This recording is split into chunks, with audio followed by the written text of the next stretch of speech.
Hello friends, welcome back to my channel. तो आज के इस वीडियो में मैं आपको एक्सप्लेन करने वाली हूँ 2022 में आई मूवी इंडिया लॉकडाउन। तो चलिए विदाउट वेस्टिंग टाइम मूवी का एक्सप्लेनेशन स्टार्ट करते हैं। मूवी स्टार्ट होती है एक टीनेज कपल से जिनका नाम देव और पलक था। दोनों 2 साल से डेट कर रहे थे और उन दोनों में काफी ज्यादा प्यार था। वो दोनों चाहते हैं कि वो दोनों इंटीमेट हो, लेकिन पलक कहती है कि अगर वो दोनों फर्स्ट टाइम करने वाले हैं तो कुछ स्पेशल और सेफ होना चाहिए। इसलिए देव डिसाइड करता है कि उसके अंकल 2 महीनों के लिए कहीं बाहर जाने वाले हैं और उनका फ्लैट खाली था, तो देव वहां जाकर ही रहने वाला था। पलक कहती है कि वो कोई ना कोई बहाना बनकर देव से मिलने फ्लैट पर आएगी और तभी वो दोनों इंटीमेट हो जाएंगे। तो वही दूसरी ओर हम देखते हैं मेहर को, जो एक सेक्स वर्कर थी। मेहर कुछ साल पहले अपने गांव से मुंबई आई थी ताकि वो कुछ बन सके, लेकिन उसे काम नहीं मिला जिसकी वजह से वो सेक्स वर्कर बन गई। लेकिन मेहर ने ये बात अपनी माँ को नहीं बताई। उसकी माँ को लगता है कि मेहर एक नर्स है, इसलिए मेहर उसे झूठ बोलती है और हर महीने पैसे भेजती है। अब मेहर के गांव का एक आदमी है जो जानता है कि मेहर नर्स नहीं है और ये काम करती है, इसलिए वो मेहर से जब मन चाहे तब उसके साथ इंटीमेट होता है और मेहर के पास भी उसकी बात मानने के अलावा कोई भी ऑप्शन नहीं था। मेहर उसी के हाथों अपनी माँ के लिए हर महीने पैसे भेजती। तो वही हम और एक इंसान को देखते हैं जिसका नाम था नागेश्वर राव। अब नागेश्वर राव मुंबई में अकेले रहते हैं और उनकी बेटी हैदराबाद में है। उनकी बेटी प्रेग्नेंट थी और उसका 8वां महीना चल रहा था। वो बताती है कि उसे बहुत ज्यादा तकलीफ हो रही है ये सब कुछ हैंडल करने में, इसलिए नागेश्वर राव डिसाइड करते हैं कि वो अपनी बेटी के पास हैदराबाद चले जाएंगे। इसलिए नागेश्वर काफी सारी शॉपिंग करते हैं। तभी उनकी मुलाकात उनके पड़ोसी घोसला से होती है। घोसला नागेश्वर से हंस रहे थे कि वो कोरोना से इतना ज्यादा क्यों डरते हैं, जबकि कोरोना जैसा कुछ नहीं है, इसलिए उन्हें मास्क वगैरह में ज्यादा ध्यान नहीं देना चाहिए। ये सब चाइना की फैलाई हुई अफवाह है और सब लोग उस पर विश्वास कर रहे हैं। लेकिन नागेश्वर कहते हैं कि चाहे जो भी हो, उन्हें अपने सेफ्टी का ध्यान रखना चाहिए। तो वही दूसरी ओर हम एक और कपल को देखते हैं जिनका नाम माधव और फूलमती था। माधव और फूलमती दोनों बिहार से हैं और वो अपनी बेटियों के साथ मुंबई आए थे ताकि कुछ काम करके और पैसे कमा सके। इसलिए फूलमती यहाँ पर मेड का काम करती है, तो वही माधव का एक पानी पूरी का ठेला है। लेकिन उनकी फाइनेंशियल कंडीशन काफी ज्यादा खराब थी। जब फूलमती अपनी चप्पल रिपेयर करने के लिए जाती है तो चप्पल वाले का कहना था कि उसे अब नई चप्पल खरीद लेनी चाहिए क्योंकि उसकी चप्पल बहुत ज्यादा खराब हो गई थी। लेकिन फूलमती का कहना था कि वो रिपेयर करके काम चला लेगी। ये बात जब माधव सुनता है तो वो फूलमती को एक 70 रुपए की नई चप्पल खरीद के देता है। तो वही हम एक मून नाम की लड़की को देखते हैं जो वॉचमैन पर चिल्ला रही थी कि उसकी पार्किंग में कोई कार लगा कर गया है। तभी वहां पर देव आता है और वॉचमैन बताता है कि देव के अंकल की ही वो कार है। जिसके बाद मून देव से कहती है कि वो कार को वहां से निकाले, लेकिन देव कहता है कि उसे कार चलाना नहीं आती, इसलिए वो मून को की देता है। जिसके बाद मून कार को दूसरे पार्किंग में लगा देती है। मून देव से सॉरी कहती है क्योंकि वो उससे बहुत रूडली बात कर रही थी, लेकिन देव उसे माफ कर देता है। मून बताती है कि वो एक पायलट है और ऊपर वाले फ्लोर के फ्लैट में रहती है, इसलिए अगर देव को कुछ भी चाहिए हो तो वो उससे मांग सकता है। और इस तरह से मून और देव की पहचान हो जाती है। अब देव अपने चाचा के फ्लैट में आ गया था और वो पलक को ये बात बताता है। पलक ये बात सुनकर काफी खुश होती है और वो कहती है कि वो जल्द ही देव से मिलने आ जाएगी। तो वही हम नागेश्वर राव को देखते हैं जिनके घर में फूलमती काम किया करती थी। नागेश्वर राव फूलमती से कहते हैं कि कोरोना की वजह से अपार्टमेंट वालों ने डिसाइड किया है कि बाहर के लोगों को अंदर आना मना कर दे। वो फूलमती को उसकी सैलरी देते हैं और उसे कहते हैं कि वैसे भी वो हैदराबाद जाने वाले हैं, जब वो वापस आ जाएंगे तो फूलमती को बुला लेंगे। लेकिन फूलमती कहती है कि अगर उसका काम बंद हो गया तो उसका घर का खर्च कैसे चलेगा। ये सुनकर नागेश्वर फूलमती को नेक्स्ट मंथ की भी सैलरी दे देते हैं। तो वही हम फूलमती के हस्बैंड माधव को देखते हैं जिसके पास कुछ लेनदार आए थे। एक्चुअली माधव ने पानीपुरी का स्टॉल खरीदने के लिए कुछ पैसे लिए थे, लेकिन वो उसने चुकाए नहीं थे, इसलिए वो लोग उसे धमकी देते हैं कि अगर उसने पैसे नहीं दिए तो वो उसका स्टॉल लेकर जाएंगे। माधव उनसे कुछ टाइम मांगता है, जिसके बाद वो लोग चले जाते हैं। अब नागेश्वर हैदराबाद जाने के लिए तैयार थे, तभी उन्हें पता चलता है कि इंडिया में 21 दिन का लॉकडाउन लग गया है। ये सुनकर वो काफी दुखी हो जाते हैं क्योंकि उनकी बेटी को उनकी जरूरत थी। नागेश्वर काफी कॉन्टेक्ट ट्राई करते हैं, लेकिन जाने का कोई भी सोल्यूशन नहीं मिलता। तो वही पलक भी देव से मिलने जा ही रही थी, तभी उसे पता चलता है कि लॉकडाउन लगा है, जिसकी वजह से उसके मम्मी पापा उसे घर से बाहर नहीं जाने देते। अब फूलमती का काम बंद हो गया था और लॉकडाउन की वजह से माधव का भी काम नहीं चल रहा था। अगले दिन माधव रेशन का कुछ सामान लेने जाता है, लेकिन वहाँ पर उसके लेनदार आते हैं जो माधव के पास के सारे पैसे लेकर चले जाते हैं। अब माधव के पास कुछ भी पैसे नहीं बचे थे, इसलिए वो रूपमती से कहता है कि उन्हें गांव जाना होगा। लेकिन लॉकडाउन की वजह से ट्रेन और बसेस बंद थे। माधव देखता है तो उसके जैसे काफी लोग चलकर ही गांव जाने वाले थे, इसलिए माधव फूलमती से कहता है कि वो सब लोग भी चलकर ही जाएंगे। ये सुनकर फूलमती काफी ज्यादा परेशान थी, क्योंकि उनका गांव 1000 किलोमीटर दूर था। अब उनके पास कोई दूसरा ऑप्शन नहीं था, इसलिए वो पुलिस से छुप छुप कर गांव जाने के लिए निकलते हैं। तो वही नागेश्वर को पता चलता है कि उनके पड़ोसी घोसला की कोरोना की वजह से डेथ हो गई है। ये सुनकर वो काफी ज्यादा डर जाते हैं, जिसके बाद उनकी भी कोरोना टेस्ट होती है। अब रिपोर्ट आने में 2 दिन थे, लेकिन नागेश्वर काफी ज्यादा डर गए थे। तो वही देव और पलक इंतजार कर रहे थे कि कब उन्हें मिलने को मिलेगा।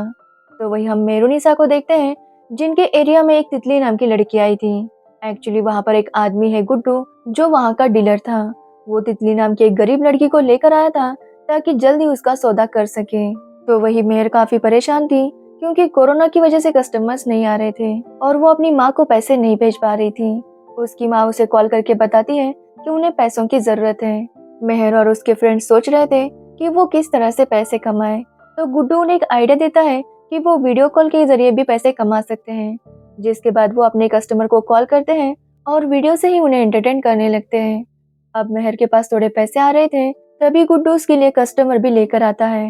एक्चुअली वो कस्टमर मेहर को एम्बुलेंस में लेकर जाते हैं। मेहर कहती है कि यहाँ लोगों को एम्बुलेंस कम पड़ रही है, लेकिन ये पॉलिटिकल लोग एम्बुलेंस का इस तरह से यूज कर रहे थे। लेकिन मेहर के पास अब पैसे आने लगे थे। तो वही फूलवती और माधव चल चल कर बहुत ज्यादा थक चुके थे। फूलमती के पैरों में छाले पड़ गए थे, तो एक आदमी उसे अपनी वाइफ के दूसरे चप्पल दे देता है। एक्चुअली उस आदमी की फूलमती पर बुरी नजर थी। जब वो लोग एक जगह पर रुकते हैं, तो वो आदमी फूलमती के पास आता है, लेकिन वो उसे भगा देती है। अगले दिन जब वो लोग फिर से चल रहे थे, तभी वो आदमी फिर से उसके पास आता है और उसे कहता है कि वो एक रात उसके साथ बिताना चाहता है। अब ये सुनकर फूलमती काफी गुस्सा होती है और वो माधव को सब कुछ बता देती है। ये सब सुनकर माधव उस आदमी को मारने जाता है, लेकिन बाकी के लोग भी उस आदमी का ही साथ देते हैं, क्योंकि उनमें से कुछ लोग थे जिन्हें फूलमती चाहिए थी। वो लोग माधव को ही पीटते हैं और उन चारों को वही छोड़कर आगे निकल जाते हैं। तो वही हम मून को देखते हैं, जो अकेले घर पर बैठकर बोर हो रही थी। वो बालकनी में आकर बैठती है, तो उसे देव दिखाई देता है। जिसके बाद वो देव को अपने घर डिनर के लिए बुलाती है, लेकिन देव उसे मना कर रहा था। लेकिन उसके बुलाने पर देव बाद में उसके घर चला जाता है। वो दोनों काफी बातें करते हैं, तब देव उसे पलक के बारे में बताता है। तो वही मून बताती है कि उसे सीरियस रिलेशनशिप बिल्कुल भी पसंद नहीं, शायद इसी की वजह से उसकी शादी आज तक नहीं हुई है। जिसके बाद हम मेहर को देखते हैं, जिसके पास अब बहुत से पैसे हो गए थे। तभी गुड्डू से पता चलता है कि उसने सबके लिए बिरयानी पार्टी रखी है। जब वो सब लोग वहां जाते हैं, तब उन्हें पता चलता है कि कल से वो तितली को काम पर भेजने वाला था। अब तितली वर्जिन थी और साथ ही बहुत छोटी थी, जिसकी वजह से उसे अच्छा रेट मिल रहा था। इसी खुशी में वो सब लोग पार्टी करते हैं। अगले दिन जब मेहर उठती है, तो उसे कुछ पैसे चाहिए थे, तो वो अपने पैसे निकालने जाती है, लेकिन उसे पता चलता है कि उसके सारे पैसे चोरी हो गए थे। अब ये देखकर मेहर काफी डर जाती है कि वो अपनी मम्मी को क्या भेजेगी, क्योंकि मेहर के जो भी पैसे थे वो सब कुछ चोरी हो गया था। तो वही नागेश्वर की कोरोना रिपोर्ट नेगेटिव आती है, इसलिए वो डिसाइड करते हैं कि वो हैदराबाद जाएंगे। वो अपने लिए ट्रैवल पास निकलवा लेते हैं, लेकिन उनका ड्राइवर आने के लिए मना करता है, क्योंकि उन्हें आना अलाउड नहीं था। जिसके बाद नागेश्वर अपनी बेटी को बिना बताए हैदराबाद जाने के लिए निकलते हैं, क्योंकि वो अपनी बेटी को सरप्राइज देना चाहते थे। तो वही माधव और फूलमती की हालत चल चल कर काफी ज्यादा खराब हो गई थी। ना ही उनके पास खाने के लिए कुछ था, ना ही कोई मदद करने वाला था। तभी उन्हें कुछ खराब केले दिखाई देते हैं, लेकिन उन्हें भूख इतनी लगी थी कि वो उसे ही खा लेते हैं। लेकिन केले खाने की वजह से उनकी तबीयत और ज्यादा बिगड़ जाती है। अब उन्हें किसी भी हालत में बच्चों को खाना खिलाना था।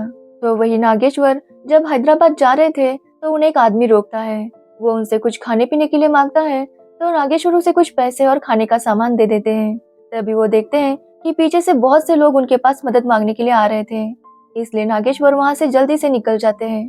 तभी माधव भी मदद मांगने के लिए रोड पर रुका था, तभी उसे एक कार दिखाई देती है। एक्चुअली ये कार नागेश्वर की थी और माधव उनके पास मदद मांगने लगता है। लेकिन पिछली बार जो हुआ था, उस वजह से नागेश्वर कार नहीं रोकते और आगे जाने लगते हैं। लेकिन माधव काफी ज्यादा परेशान हो गया था, इसलिए वो एक पत्थर उस कार पर मारता है, जिसकी वजह से नागेश्वर का ध्यान भटक जाता है और उनके कार का एक्सीडेंट होता है। माधव देखता है तो उनके पास टिफिन और कुछ पैसे थे। माधव उस टिफिन को और पैसों को लेकर अपने बच्चों के पास आता है। वो सबको खाना खिलाता है, लेकिन जब फूलमती उस टिफिन को देखती है तो उसे नागेश्वर का टिफिन याद आता है। वो माधव से पूछती है तो माधव उसे जो कुछ भी हुआ वो बताता है। अब ये सब सुनकर फूलमती माधव पर काफी गुस्सा होती है, लेकिन माधव कहता है कि उसे ऐसा करने का बहुत पछतावा है, लेकिन अगर वो ऐसा नहीं करता तो वो सब लोग भूखे ही मर जाते। लेकिन फूलमती अभी भी माधव से बहुत ज्यादा गुस्सा थी। तो वही हम मून को देखते हैं जिसके घर पर देव आया था। एक्चुअली मून ने एक डिश बनाई थी और वो देव को उसे चखाना चाहती थी। देव और वो बातें करने लगते हैं, जिसके बीच मून देव को किस करती है। लेकिन देव को जैसे ही रियलाइज होता है कि ये मून है, वो वहां से चला जाता है, क्योंकि देव पलक को चीट नहीं कर सकता था। वो घर आकर पलक को ये बात बताने की कोशिश करता है, लेकिन पलक ये बात नहीं सुनती। तो वही हम मेहर को देखते हैं जो रात को सो रही थी। तभी उसे कुछ आवाज आती है और वो बाहर जाकर देखती है तो तितली वहां से भाग रही थी। तितली को देखकर मेहर उसे रोकने की कोशिश करती है। तब मेहर को पता चलता है कि तितली ने उसके सारे पैसे चुराए थे। तितली कहती है कि वो जानती है कि गुड्डू उसे बेचने वाला है और जो काम मेहर करती है ये काम तितली नहीं कर सकती। तितली कहती है कि भले ही वो उसके सारे पैसे ले ले, लेकिन उसे यहाँ से जाने दे। अब ये सुनकर मेहर को तितली के लिए काफी बुरा लगता है। तो वही गुड्डू भी तितली को ढूंढ रहा था, लेकिन मेहर उसे नहीं बताती कि उसे तितली मिल गई है। मेहर डिसाइड करती है कि वो तितली को उसकी माँ के पास भेज देगी। अब मेहर के गांव का लड़का अपने गांव वापस जा रहा था, तो मेहर उसके साथ ही तितली को भेज देती है। लेकिन मेहर उसे वार्न करती है कि अगर उसने तितली की तरफ देखा भी तो वो उसका प्राइवेट पार्ट काट देगी। जिसके बाद वो लड़का तितली को अपनी वाइफ के पास बिठाता है और वो लोग एक ट्रक से गांव जा रहे थे। तभी माधव को भी वो ट्रक दिखाई देता है और वो भी उस ट्रक ड्राइवर से बात करता है। वो ट्रक ड्राइवर कुछ पैसे मांगता है और माधव उसे नागेश्वर के पास के जो पैसे लिए थे वो दे देता है। तभी माधव और फूलमती एक न्यूज देखते हैं और ये न्यूज नागेश्वर के एक्सीडेंट की थी। तब उन्हें पता चलता है कि नागेश्वर को थोड़ी सी चोट आई थी, लेकिन उन्हें हॉस्पिटल में भर्ती कर दिया है। अब ये देखकर फूलमती को थोड़ा ठीक लगता है कि नागेश्वर अभी ठीक है। जिसके बाद वो लोग ट्रक से गाँव जाने लगते हैं और उसी ट्रक में तितली भी थी। तो वही हम मून को देखते हैं जो देव से सॉरी कहने के लिए आई थी। वो देव से कहती है कि उससे उसे पता चला कि लॉयल रिलेशनशिप क्या होती है। वो देव से सॉरी कहती है। तभी वहाँ पर पलक आती है। पलक को देखकर देव काफी डर जाता है, इसलिए मून एक दूसरे रूम में छुप जाती है। जैसे ही पलक अंदर आती है वो देव को लेकर बेडरूम में चली जाती है। जिसके बाद मून भी अपने घर चली जाती है। तभी हम नागेश्वर को देखते हैं जो अपनी बेटी से कह रहे थे कि वो जल्दी हैदराबाद आ जाएंगे, और यहीं पर ये मूवी एंड होती है। तो ये थी इंडिया लॉकडाउन मूवी की स्टोरी। अगर आपको इस मूवी की स्टोरी और मेरा एक्सप्लेनेशन पसंद आया हो तो वीडियो को लाइक कमेंट शेयर जरूर करें और मेरे चैनल को सब्सक्राइब करना बिल्कुल मत भूलना। Thanks for watching the video.